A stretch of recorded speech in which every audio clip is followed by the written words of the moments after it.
Hello dear students, in this lecture we are going to learn about a very important topic which is called as the magnetic mirroring. So, this discussion is leading towards the confinement of plasma. So, we are going to understand how we can confine plasma, which is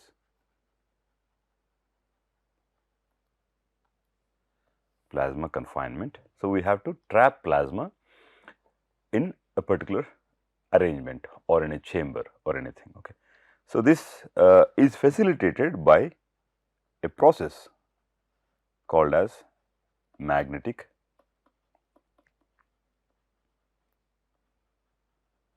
mirroring. What have we learned so far in our discussions is that when the plasma is subjected to a magnetic field, the plasma particles will gyrate, and the moment you start imposing inhomogeneity in the magnetic field, we wanted to restrict it to a particular scale. So, the length of inhomogeneity or the scale of inhomogeneity was considered in proportion to, let us say, the radius of gyration. So, if RL is the radius of gyration of a particle in the plasma, which is basically due to the magnetic field itself.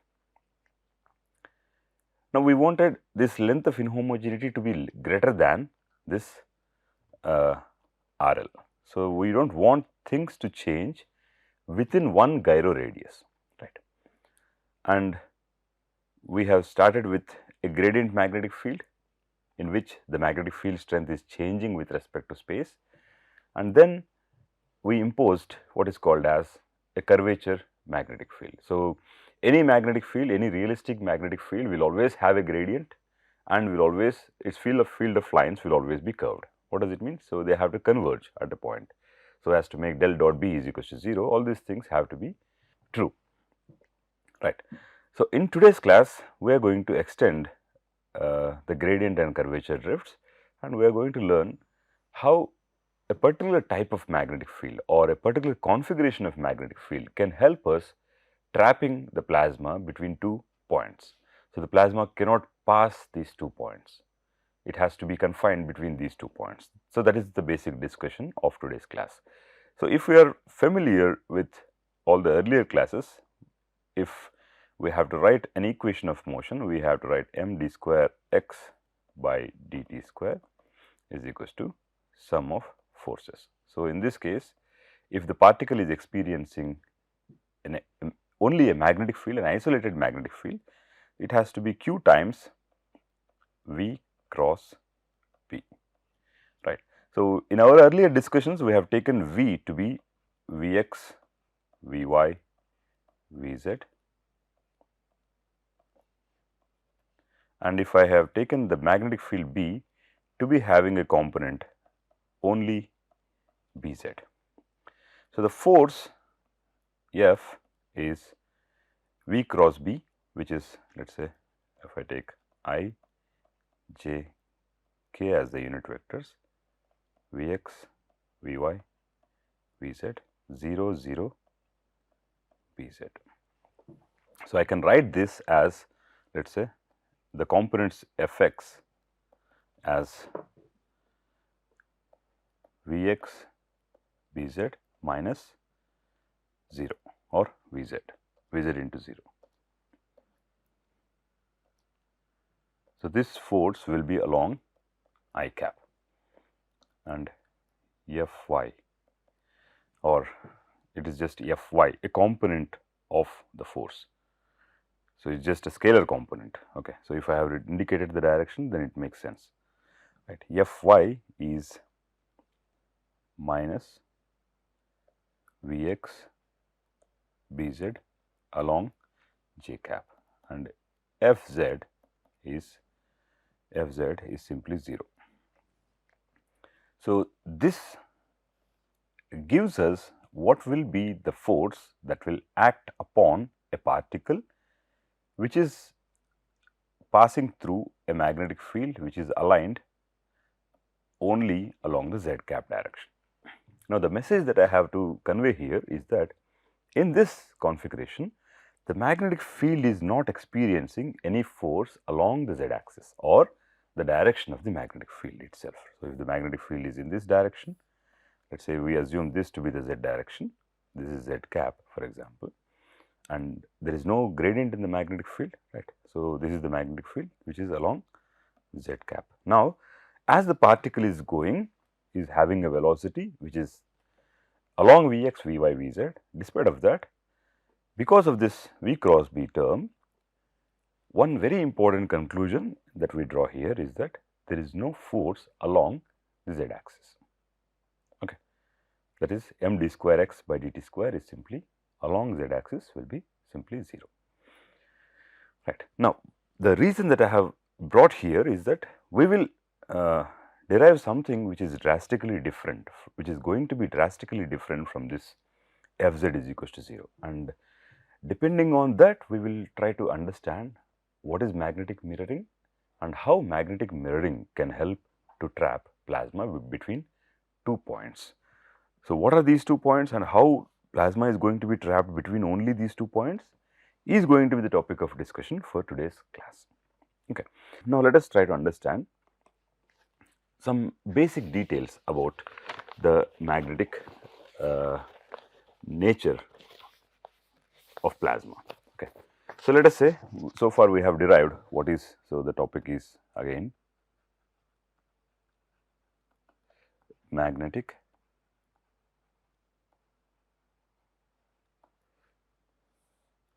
considering the fact that the audience of this course are from a diversified background of mathematics and physics. I have always tried to do the derivations step by step so that it will be easy for you to follow and understand the underlying physics of these mathematical steps. Okay. So, we will also do this in today's class as well. So, let us say so far we have derived expressions for V del B. What is V del B? The gradient drift velocity, V r the curvature drift velocity, V total or the total drift velocity. This we have also referred to as vacuum drifts, right. We have done all this, right. Now, let us see what is the magnetic moment of a particle. What is magnetic moment?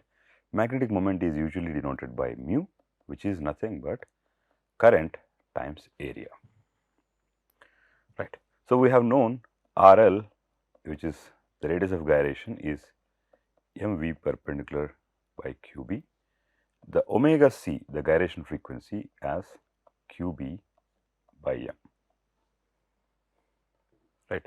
Now, if we had to evaluate the magnetic moment or get an expression for the magnetic moment, we will see the current is nothing but q by t, charge by time, times area is the area of the circular loop in which the current is flowing. Okay, right.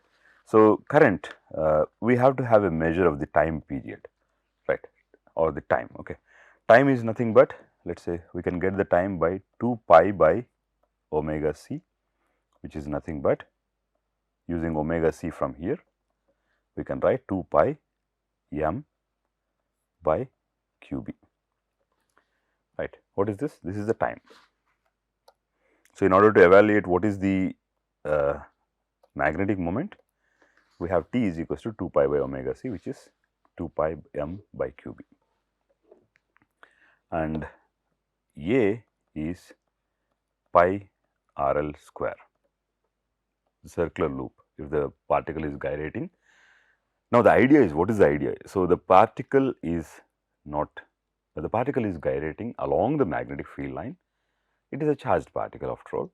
It constitutes some current, and since it is moving in a circular path, in a closed path, it will generate some magnetic moment. It will create some magnetic moment. The measure of the magnetic moment is current times the area, right. So, area is pi RL square. So, we know pi RL we know, which is m v perpendicular square by qb. So, this square is something that up here that should appear outside, right. So, putting this all together, mu is equals to q square p by 2 pi m times pi times m square v perpendicular square divided by q square b square. Or if we cancel out all the terms,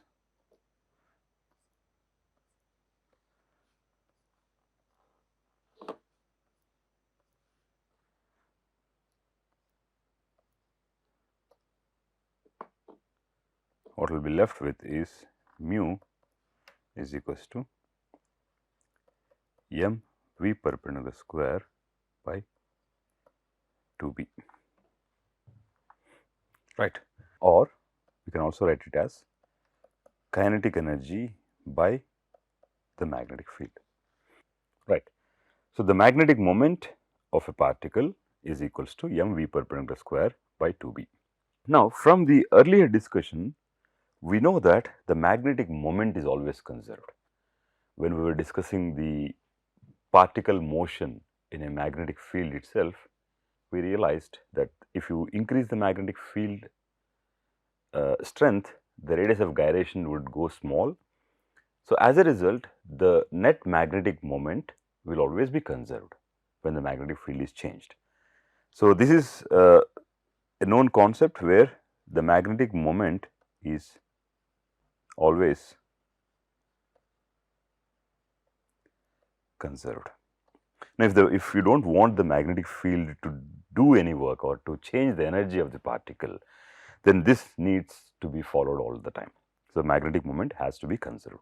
Now, if you see this equation, if the magnetic moment has to be conserved despite the changes in the magnetic field strength, okay, B, what do you expect? The only other variables here are m. So, for a given particle, the mass will not change, mass will remain a constant. So, the only other parameter that you can tweak is the v perpendicular, the perpendicular component of the velocity. So, what is the perpendicular component of velocity? If you take v to be this, so this becomes the parallel component, v parallel, and this becomes the perpendicular component, right. So, ideally we should be able to write v square is v parallel square plus v perpendicular square. So, all this is basic vector algebra. So, if you have studied some +2 level vectors, you should be able to understand what is going on here, right. So, mu is always conserved, the magnetic moment is always conserved. So, under the situation when the magnetic field will change, the only parameter which can compensate the change in magnetic field so as to result in the net magnetic moment to be conserved becomes the perpendicular component of the velocity.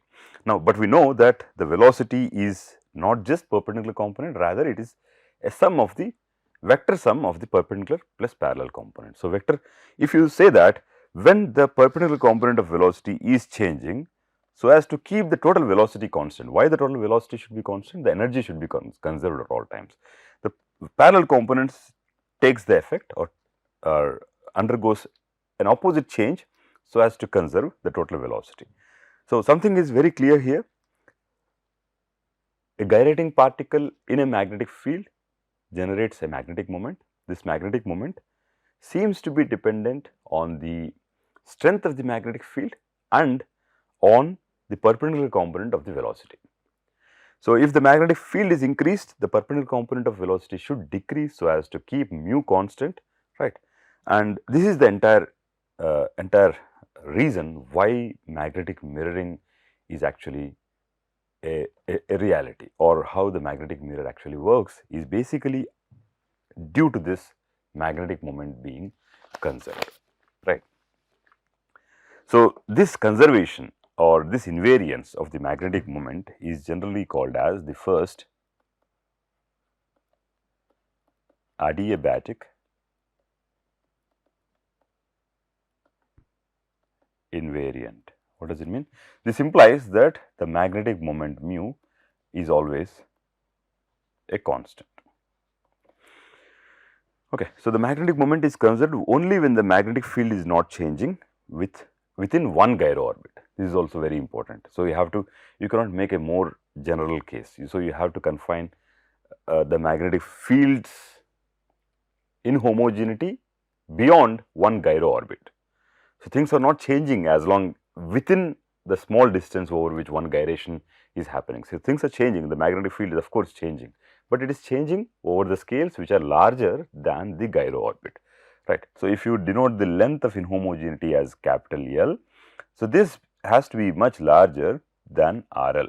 So this is something that we have already learned. We have already many times we have seen the consequences of this, right? Now let us talk about the magnetic mirroring. So now we have equipped ourselves with two important concepts, which are: one, when the magnetic field is along a particular direction and if it is not changing with respect to space or time, we realized the magnetic field will not be able to have a component of force along the same direction. So the Fz will become 0 as long as the magnetic field is along the z direction. The second thing is, when the particle is gyrating in a magnetic field along a field line, the magnetic moment that is thus generated will remain a constant, and this type of invariance is called as the first adiabatic invariant. Now let us talk about the magnetic mirroring. So for the case of magnetic mirroring, we take a special configuration of magnetic field in which the magnetic field lines are converging along a particular direction. So if you go like this, so we draw like magnetic field lines. So what do you see here? You see that the magnetic field lines are converging into a region along one particular direction. Okay. Now, what is the geometry, or what is the preferential coordinate system for this kind of a configuration? It is basically cylindrical coordinate system. So how does it work? We take, for reference, we take a cylinder, let's say like this. This is for reference to understand the coordinate system that is valid for this type of magnetic field configuration. So this axis becomes the z cap, the z direction, okay, and this is the r, and the increasing magnitude of r from the center of the cylinder denotes the r cap direction, right. So and this angle, so this angle like this angle. So you start from the center at one particular value of r, you go from 0 to 360. This denotes the direction of phi cap, or the let us say the anti-clockwise direction in this point of view is the phi cap. So you have, what are the coordinates? We have r, we have phi, we have z. The unit vectors along these directions are r cap, phi cap, z cap. So I hope you have understood this very clearly. The radius is from the axis of the cylinder towards the outer surface. Z is along the length of the cylinder, and phi cap, or the angle phi, you take a cross section of this, okay, and you see if this is z, if this is the axis, and this becomes the radius. And in order to identify any point here, okay, at one particular radius, so what is this? This is the angle phi, okay. So any point can be understood, any point, let us say in this cross section, can be understood by a distinct value of r, the radius, away from the center. And where exactly is the point? The point is at an angle phi with respect to this, let us say, okay. This is true as long as you are talking about cross section of this cylinder. But when you want to identify or name or put a coordinate for any point along the cylinder, then you will, first thing is you have to know where this point, this intersection is going to come, that is going to be the value of z, and then within, at that particular value, what is the radius and what is the angle, right. So you need these three coordinates at the same time to be able to identify one point at one point within this cylinder. Okay. Now, this is why do we generally prefer different set of coordinates? We sometimes prefer to work in a coordinate system like something like x, y, z. Sometimes we prefer a coordinate system which is r theta. Sometimes we prefer r theta phi. Sometimes we prefer r phi z. Right? You know all these coordinates. One is the polar coordinates, the Cartesian coordinates, the spherical coordinates, the cylindrical coordinates, all this. Because we choose the coordinate system such that you take a coordinate system such that the physical process or the phenomena is invariant along one direction as such, is invariant along one direction. So, what it facilitates in terms of mathematics is that it will reduce the number of equations. So, some physical parameters, physical quantity will remain conserved along that axis. So, you do not have to worry about it.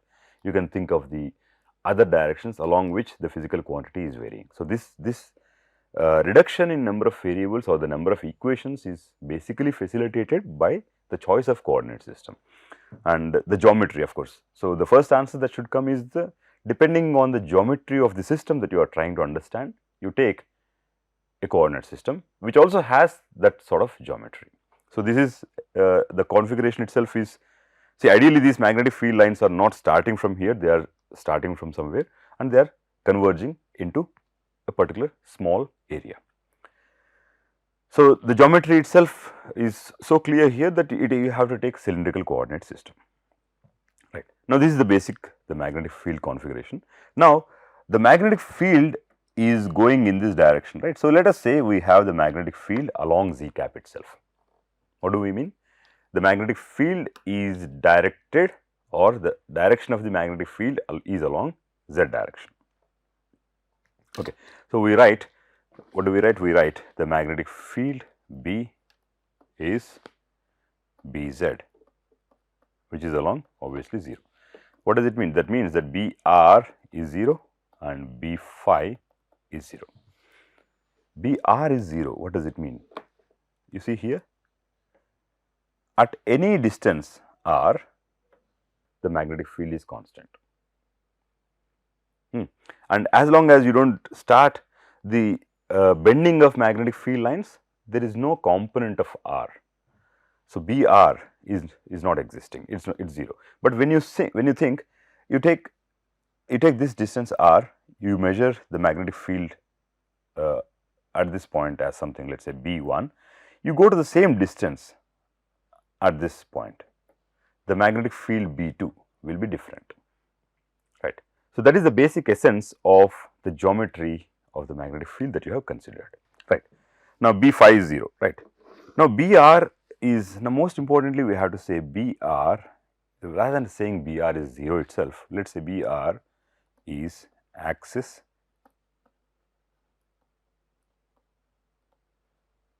symmetric. Br is axis symmetric. What does it mean? So, for a given value of r,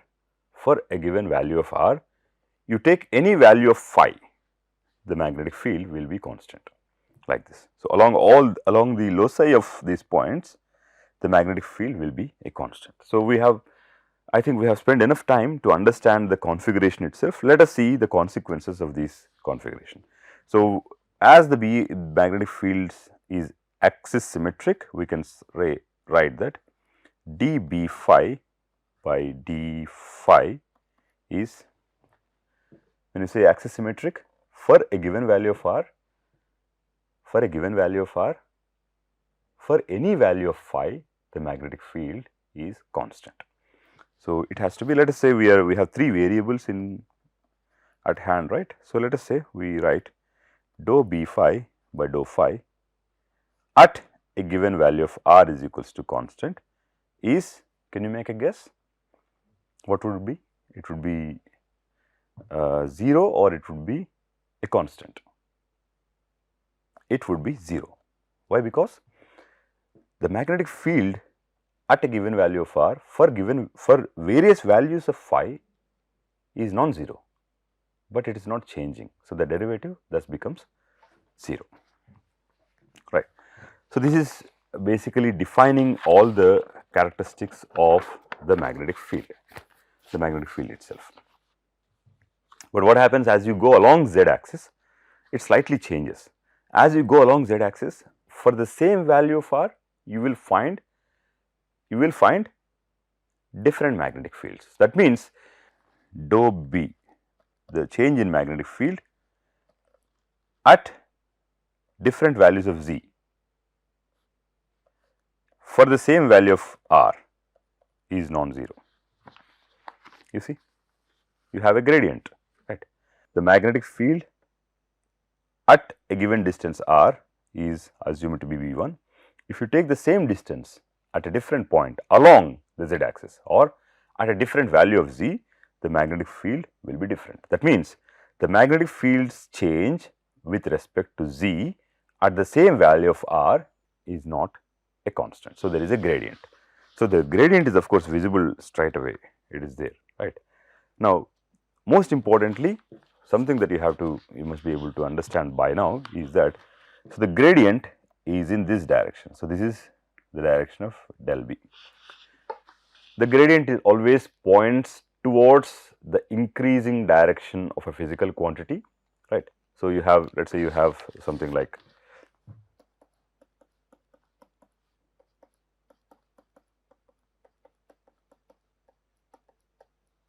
so gradient always points in this direction. This is the direction of gradient. That is, by definition it is like that. So, magnetic field is also along z axis and the gradient is also along the same axis. So, now we have a situation in which we have gradient which is parallel to the magnetic field. How is this different? If you ask, you have to go like a couple of lectures before and you will realize that when we were discussing the gradient magnetic field, the particle drift in a gradient magnetic field, it was, the magnetic field was perpendicular to the gradient, or the gradient was chosen to be perpendicular to the magnetic field. But now here we have a totally different situation where the magnetic field is in one direction and the gradient is also in the same direction. Okay. Now, having framed all the basic details about the magnetic mirroring and the type of geometry that you require to facilitate magnetic mirroring, we will continue this discussion in the next class so as to see how the magnetic mirroring actually works.